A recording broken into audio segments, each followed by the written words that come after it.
എന്താടാ ഇത്? നോട്ട് റോട്ടിലാണോ പെണ്ണുങ്ങളോട് നിന്റെ അക്രമം? എന്താടാ ഇത്? നിന്റെ ഒക്കെ ഗുണ്ടായിസോ? മേഡം, ഇവള് മൂകാംബിന്ന് ഒളിച്ചോടി വന്നതാ. ഇവളെ തിരിച്ചു കൊണ്ടുപോവാനാ.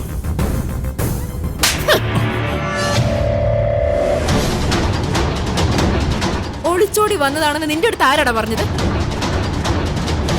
അഥവാ ഇനി അങ്ങനെ ആണെങ്കിൽ തന്നെ പബ്ലിക് റോഡിലോട്ടിട്ട് ഓടിച്ചിട്ടാണോ ഒരു പെങ്കൊച്ചിനെ പിടിച്ചോണ്ട് പോകുന്നേ? നിന്നെയൊക്കെ എത്തിക്കേണ്ടടുത്ത് ഞാൻ എത്തിക്കുന്നുണ്ട്.